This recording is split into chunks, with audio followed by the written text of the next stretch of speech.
The Children's Organ Transplant Association, or COTA, has been saving lives for nearly 25 years. They're dedicated to organizing and guiding families and communities in raising funds for transplant-needy patients, focusing most of their efforts on children.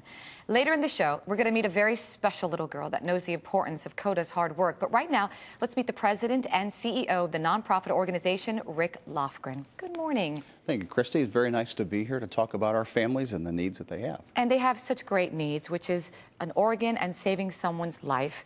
Can you first talk to me about COTA and exactly what is it and when was it founded? Sure.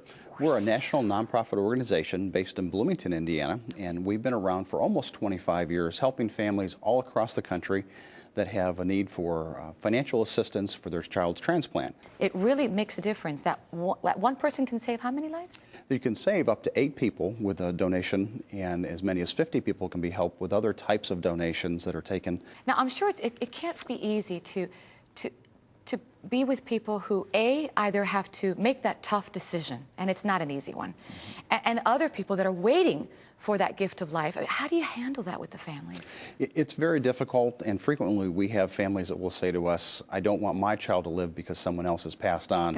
And I always tell them, think about it this way, that wasn't your choice, you had nothing to do with it, but your child can go on, and other kids can live because of that donation. And so we encourage families to have that discussion, possibly around the dinner table when it's not in that immediate emotional time, for instance, after someone's been in an accident.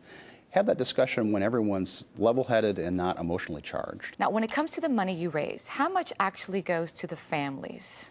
Well, every dollar that's raised for our kids stays with them for their lifetime, and they just submit the expenses. Mom and Dad will have insurance co-payments, deductibles. They have tremendous travel expenses, and we also pay for the household expenses for the families back home in addition to their apartments that they have when they're at the transplant centers. That's amazing. Now, we're going to meet a very special family. Tell me about them. You've been with them, you've journeyed with them, and they have a success story as well. They do. The Anselmos are kind of a neat story because they took a long time to have a family, and when they started, they were on that incredible roller coaster of being excited that they were pregnant, having a healthy child, and then very shortly afterwards being diagnosed with biliary atresia, a very rare disease that affects a small number of kids.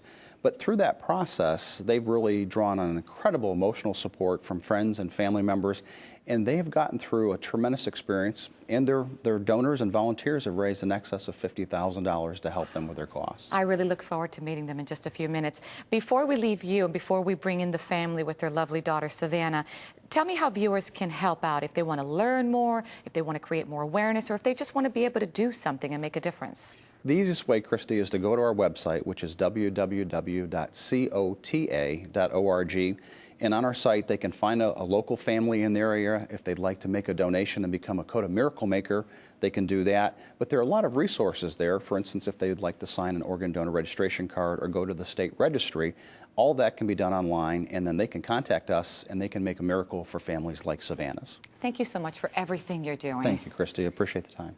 And for our viewers, if you want more information on how you can help save lives, simply visit their website. It is COTA.org, and you'll want to stick around because coming up after the break, we're going to meet a 3-year-old little girl. Her name is Savannah, and whose parents say she wouldn't even be here today if it weren't for COTA. That powerful story coming up. Don't miss it.